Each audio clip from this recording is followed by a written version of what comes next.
Good morning, all of you. How are you? Hope you all are fine.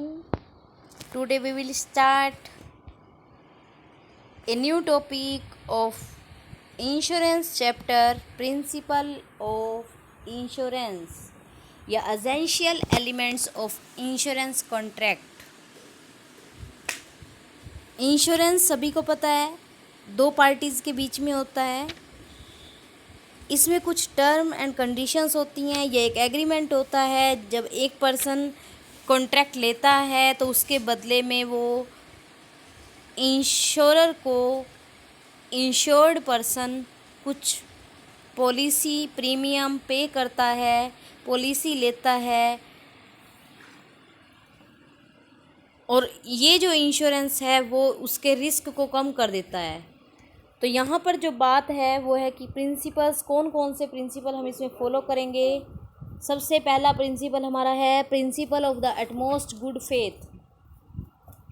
ये हमारा पीछे भी आया था, फीचर्स में भी आया था इंश्योरेंस के। तो फर्स्ट हमारा जो है एटमोस्ट गुड फेथ का मीन्स इंश्योरर और इंश्योर्ड दोनों जो हैं अपनी हर बात को डिस्क्लोज़ करेंगे, कुछ भी एक दूसरे से छुपाएंगे नहीं। कोई इन्फॉर्मेशन ऐसी नहीं होगी जो छुपाई जाए। जैसे अगर किसी पर्सन का इंश्योरेंस कराया जा रहा है तो उससे अगर कोई भी बीमारी है तो वो उसके बारे में इंश्योर्ड कंपनी को ज़रूर बताएगा। और इंश्योरेंस कंपनी जो है वो भी अपनी टर्म एंड कंडीशंस जो भी हैं वो उसको सब इन्फॉर्म करेगी। तो दोनों जो हैं एटमोस्ट गुड फेथ पर ही टिके हैं। It refer at no material और important facts should be concealed by both the parties to insurance contract. कोई ऐसी मटेरियल नहीं होगा जो छुपाया जाए। अगर ऐसा कुछ पाया जाता है तो वो कैंसिल किया जा सकता है। सेकंड हमारा पॉइंट है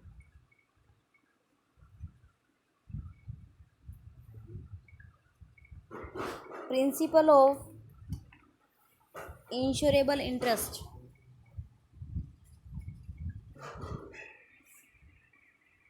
For a valid insurance contract, it is essential that the insured has full interest in property or life so insured by him. जिस चीज़ का आप इंश्योरेंस करा रहे हैं उस चीज़ में आपका इंटरेस्ट होना चाहिए, वो आपको अच्छी लगनी होनी चाहिए। कुछ इस टाइप का एक इंश्योरेंस इंटरेस्ट है, इंश्योरेबल इंटरेस्ट है। मतलब जिस चीज़ का आप इंश्योरेंस करा रहे हैं उसमें आपका इंटरेस्ट होना चाहिए। यहाँ पर अलग अलग केसेस हैं। किसी चीज़ में तो आपका इंटरेस्ट इंश्योरेंस कराते टाइम होना चाहिए।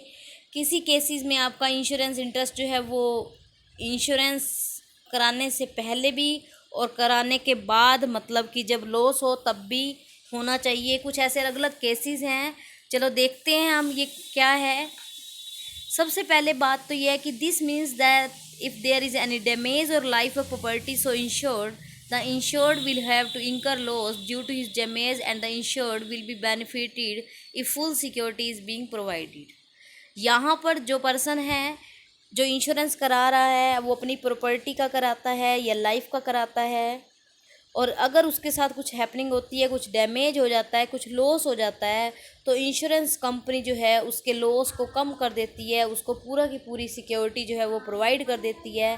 यहाँ पर जो बात है कि अगर पर्सन का उसमें इंटरेस्ट नहीं होगा तो वो उसको बचाने की ज़रा भी कोशिश नहीं करेगा, लॉस जो है होने देगा। तो इसी पॉइंट से हमारा जो है इंश्योरेबल इंटरेस्ट का प्रिंसिपल बनता है।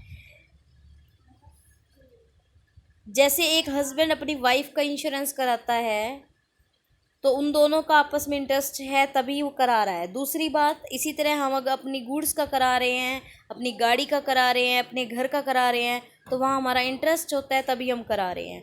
तो यहाँ चीज़ ये देखेंगे, इसमें बहुत ही एक फ़नी सा फैक्ट है कि insurable interest differ with every contract of insurance. In case of life insurance a husband get his wife insured. अगर एक पर्सन अपनी वाइफ का इंश्योरेंस करा रहा है उसका उसमें इंटरेस्ट था तभी उसने उसका इंश्योरेंस कराया, लेकिन बाद में हम कह सकते हैं कि इन फ्यूचर उनका डिवोर्स हो गया, लेकिन अब उसका उसमें इंटरेस्ट नहीं है, तो वहाँ पर वो इंश्योरेंस जो करा रखा है वो वॉइड नहीं होगा, क्योंकि लाइफ इंश्योरेंस के केस में insurable interest is required only at the time of taking the insurance policy. Policy लेने के टाइम पर ही आपको क्या है, इंटरेस्ट उसमें होना चाहिए। तो इसी तरह इस एग्ज़ाम्पल में जो हस्बैंड वाइफ का एग्ज़ाम्पल है, डिवोर्स की बात है, तो इंटरेस्ट जो था वो स्टार्टिंग टाइम में था, मींस जब इंश्योरेंस कराया गया था तब के टाइम में था, बाद में नहीं होने पर वो इंश्योरेंस पॉलिसी जो है वो कैंसिल नहीं हो सकती। इसी तरह अगर हम बात करें तो फायर इंश्योरेंस के केस में जिस चीज़ का आप इंश्योरेंस करा रहे हैं उस टाइम में भी और लॉस के टाइम पर भी, दोनों time, means taking the insurance policy as well as the time of occurrence of the loss, दोनों टाइम पर होना चाहिए। लेकिन मैराइन इंश्योरेंस के केस में कहते हैं क्या कि इंश्योरेबल इंटरेस्ट जो है वो सिर्फ लॉस के टाइम पर होना चाहिए, क्योंकि यहाँ पर जब मैराइन से गुड्स जो है समुद्री बीमा का जब हम कहने की बात कर रहे हैं, तो जब गुड्स जो है वो शिप से एक जगह से दूसरी जगह जा रही हैं, तो एक कंट्री जो गुड्स को सेंड कर रही है वो इंश्योरेंस करा सकती है। उस टाइम पर इंश्योरेंस उसका करवाना जिम्मेवारी हो जाती है, क्योंकि जब ट्रांजिट कराते हैं गुड्स की तो वहाँ पर इंश्योरेंस कराना चाहिए।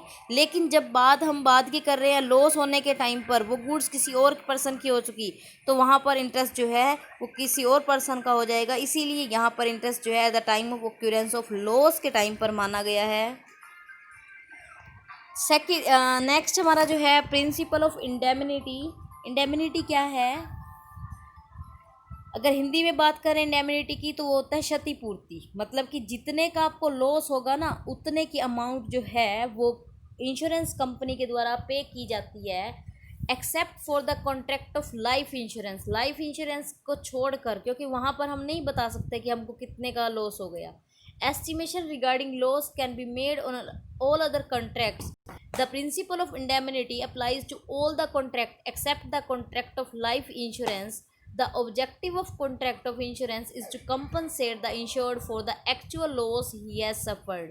तो ये जो इंडेमनिटी का प्रिंसिपल कहता है कि लाइफ इंश्योरेंस के केस को छोड़कर अगर हम दूसरी चीज़ों की बात करें, गाड़ी कराने का आपने इंश्योरेंस कराया, बाइक का कराया, घर का कराया, तो वहाँ पर आप उसको मेज़र कर सकते हैं कि आपको कितने का लॉस हुआ।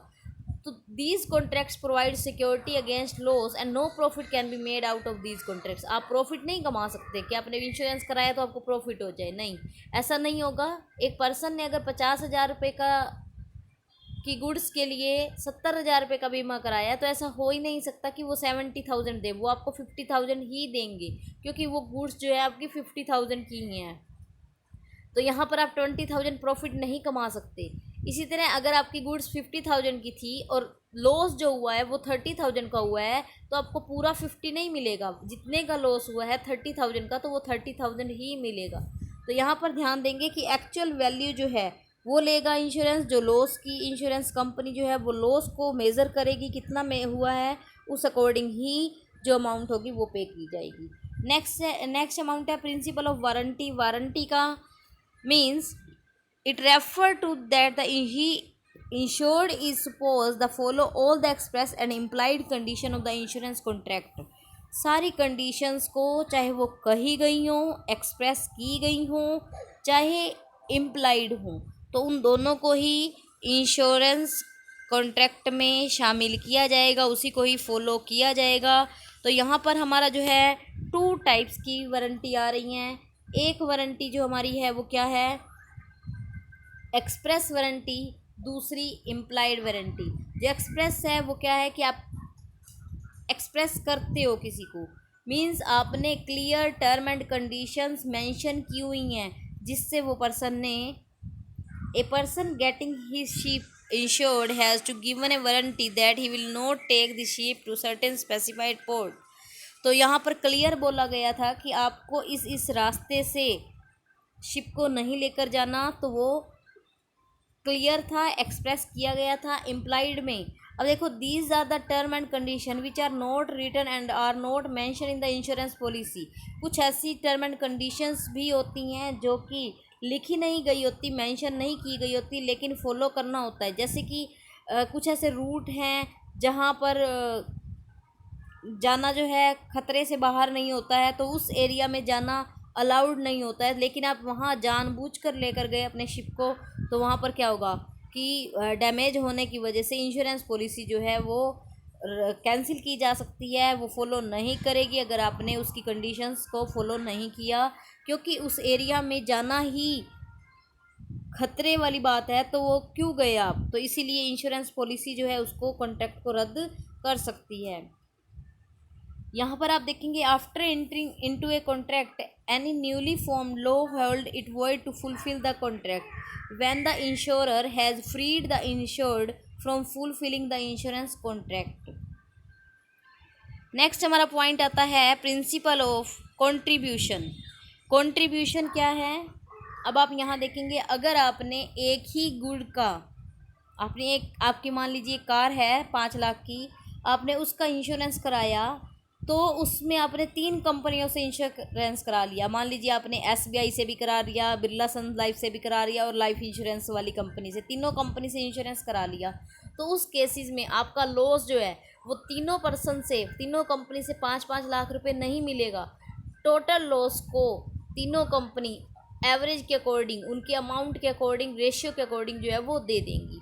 फॉर एग्जांपल, अगर आपने ए कंपनी से 2 लाख रुपए का कराया, बी कंपनी से 4 लाख रुपए का कराया, सी कंपनी से 6 लाख रुपए का इंश्योरेंस कराया, तो वहाँ पर जब लॉस होगा, मान लीजिए आपकी 5 लाख की गाड़ी का आपने 2, 4, 6 का कराया, तो आपने जिस रेशियो में कराया है लॉस को भी वो उसी रेशियो में पे करेंगे। ऐसा नहीं होगा कि 2 लाख रुपए ए कंपनी दे देगी, 4 लाख रुपए बी कंपनी दे देगी, 6 लाख रुपए एक कंपनी दे देगी, तो इस हिसाब से आपको 12 लाख मिल गई। आपकी गाड़ी 5 लाख की थी, ऐसा नहीं करा सकते हैं आप। क्या करेंगे? कंट्रीब्यूशन रहेगा, मतलब कि आप पे करते टाइम तो जिस तरह से पे करेंगे, लेकिन जब लॉस की बात आएगी तो आपको मिलकर, तीनों कंपनीज मिलकर उसी रेशियो में 1:2:3 रेशियो में जो है पे करेंगी। तो ये होता है कंट्रीब्यूशन का प्रिंसिपल।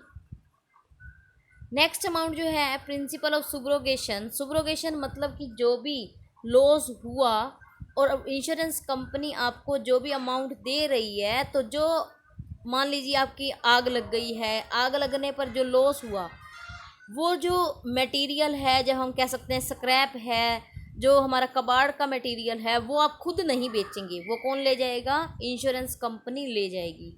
तो ये चीज़ आती है सुब्रोगेशन को एग्जैक्ट हिंदी में बात करें तो वो आता है कि अधिकार समर्पण का सिद्धांत। मीन्स वो जो है स्क्रैप है उसके ऊपर जो अधिकार हो जाएगा, सुब्रोगेशन हो जाएगा, वो किसका हो जाएगा?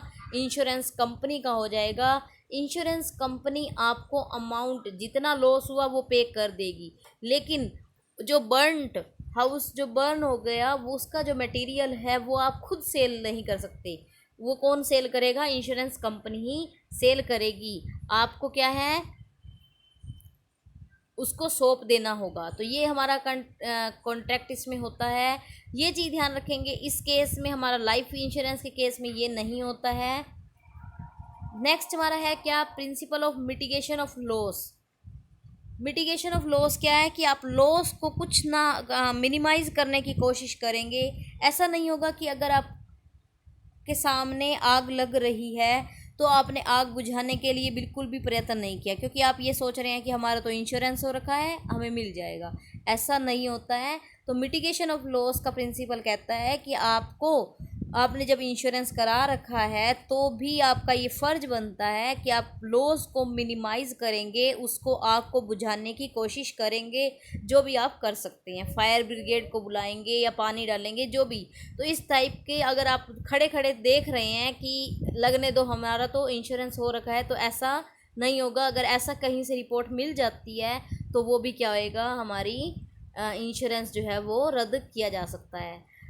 तो ये principle suggest that the insured should try to minimise the loss of this property even if it is insured. For example, if fire broke out in a godown, the owner does not make any effort to extinguish the fire just because the godown is insured. He must make every effort to extinguish the fire, he must immediately inform the fire brigade department and make every possible effort to put out the fire, which he would otherwise have done if the godown had not been insured. इसके बाद हमारा जो next point आता है वो है principle of proximate cases. Insurance company जो भी लॉस हुआ है, जो भी आपकी हैपनिंग हुई है, उसका नियरेस्ट केस जो है वो पता लगाती है कि कहीं जानबूझकर आपने ही तो नहीं कुछ किया है, तो उसका प्रोक्सीमेट केसेस जो हैं उसका पता लगाती है। The insurance company will compensate for the loss suffered by the insured due to case is mentioned in the insurance policy, but if the losses suffered are due to cases not mentioned in the insurance policy, then the principle of proximate causes is followed। तो यहाँ पर बात आती है कि insurance company पहले ही बता देती है कि किस किस चीज़ के लिए वो इंश्योरेंस कंपनी जो है पे करेगी, कंपनसेट करेगी। अगर वो लिखे हुए में से नहीं होता है तो प्रॉक्सिमेट केसेस के पास जाया जाता है। ये प्रिंसिपल कहता है कि where is not possible to establish the causes of the loss, the proximate cases is followed.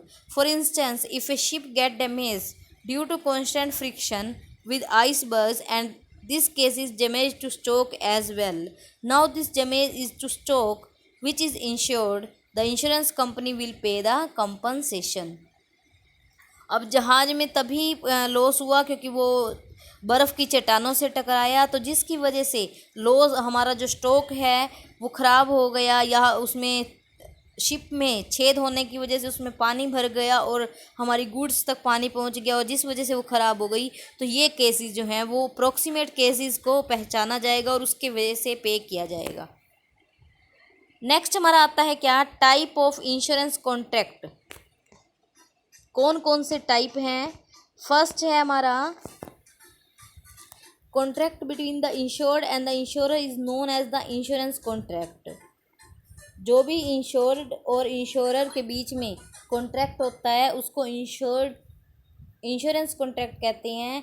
The insured पे करता है प्रीमियम और insurer promise to compensate the loss if there is any. The insurance contract of two types, एक है contract of indemnity और दूसरा हमारा है contract life insurance contract. Indemnity का क्या है? जो हम जनरल इंश्योरेंस कराते हैं, जैसे कि हमने बाइक का कराया, गाड़ी का कराया, हाउस का कराया, फायर का कराया, थेफ्ट का कराया, तो इन केसेस में आपको जो अमाउंट मिलती है वो लॉस होने पर ही मिलती है। अगर आप ये इंश्योरेंस लगभग 1 ईयर के होते हैं, अगर आपने 1 ईयर के अंदर आपको लॉस नहीं हुआ तो वो प्रीमियम की अमाउंट आपने जो पे की थी वो आपको रिफ़ंड नहीं होगी, दी नहीं जाएगी। वो आपकी एक तरह से चार्जेस यूज़ हो जाएंगे, लग जाएंगे। ऐसा नहीं है कि अगर आपको लॉस होगा तो आपको मिल जाएगा, लेकिन लॉस अगर नहीं हुआ तो वो आपकी अमाउंट जो है वापस नहीं आएगी, वो पैसा आपका एक तरह से यूज़ हो गया, खर्च हो गया जाएगा। लेकिन सेकंड हमारा जो है इंश्योरेंस कॉन्ट्रैक्ट लाइफ इंश्योरेंस के केस में, वो हमारा एज एट इन्वेस्टमेंट भी बोला जाता है। मतलब कि अगर पर्सन की डेथ नहीं भी हुई है तो भी इंश्योरेंस कंपनी उसकी अमाउंट उसकी डेथ के बाद या डेथ से पहले, अगर इंश्योरेंस टाइम पीरियड जो है वो कंप्लीट हो चुका है, मान लीजिए आपने 65 एज का इंश्योरेंस कराया था और वो 65 एज जो है कंप्लीट हो चुकी है, आप 70 एज के हो चुके हैं, तो 65 एज की होते ही आपको वो इंश्योरेंस कंपनी को जो आपने लाइफ इंश्योरेंस की अमाउंट जमा करा रखी है वो वापस मिल जाती है एज ए इन्वेस्टमेंट। एक तरह से उसके ऊपर इंटरेस्ट लगकर जो है आपको अमाउंट मिल जाती है।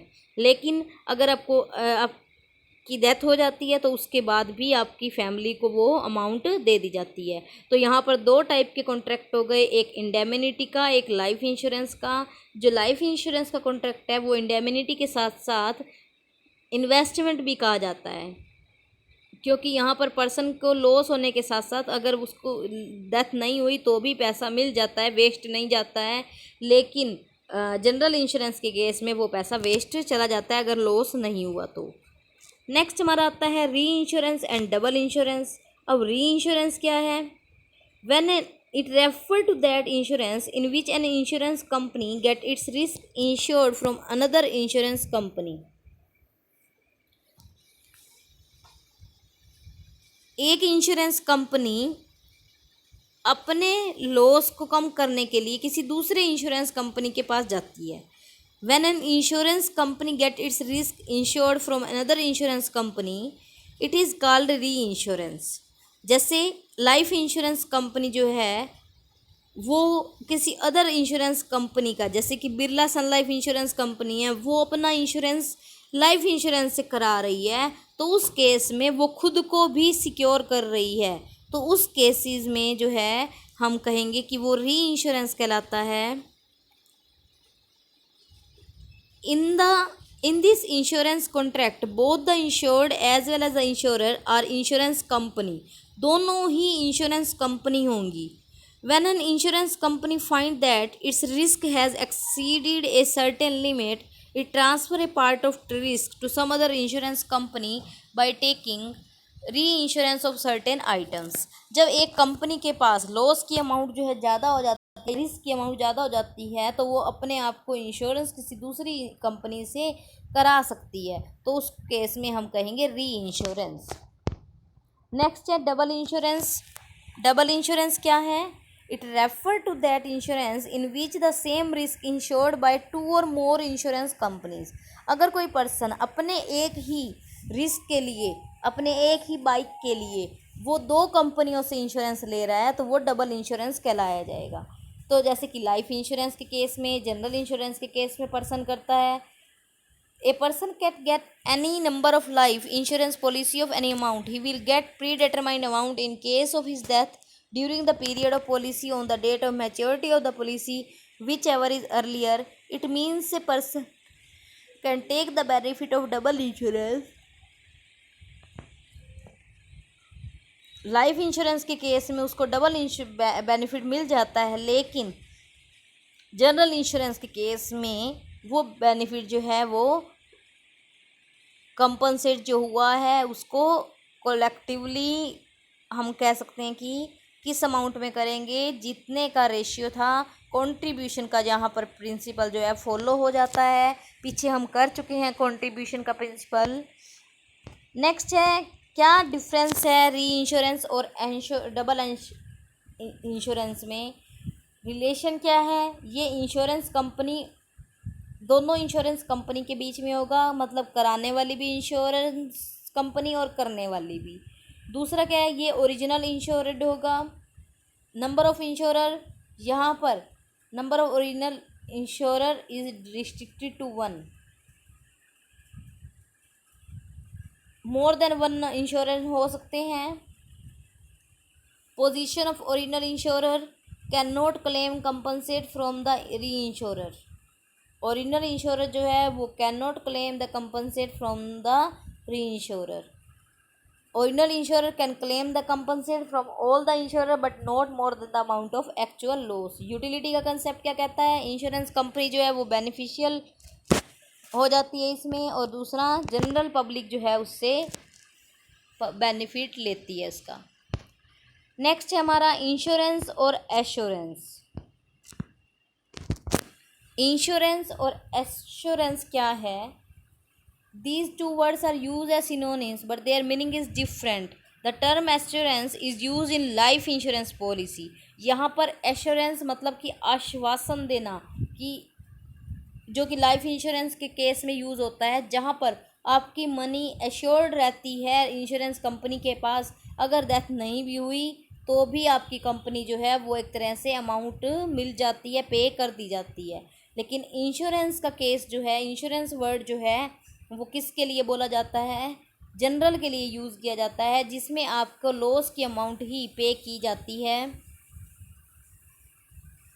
तो क्या डिफरेंस है इंश्योरेंस और एश्योरेंस में? ध्यान से देखेंगे रिलेशन का डिफरेंस। इस ये जो है इंश्योरेंस यूज़ होता है फायर राइनो इसके लिए, लेकिन ये लाइफ इंश्योरेंस के लिए पेमेंट ऑफ कंपनसेशन मिलता है जब हैपनिंग होती है, तभी ये हैपनिंग हो चाहे ना हो दोनों केसेस में मिलता है। Nature of risk uncertain nature है इन इट मे और मे नॉट हैपन। ये क्या है? Risk of certain nature, it is bound to happen, ये तो होना ही होना है। नेक्स्ट हम कह सकते हैं कि कंडीशन टू क्लेम कंपनसेशन, सब लॉस होगा तो पे कर दिया जाएगा। ये क्या है, पे लॉस हो चाहे ना हो, डेथ हो चाहे ना हो, दोनों केसेस में दिया जाएगा। आज हम करेंगे इतना ही, उसके बाद हमारे जो है पॉइंट एडवांटेजेस हैं वो करेंगे हम नेक्स्ट वीडियो में। Thank you and bye bye, have a nice day.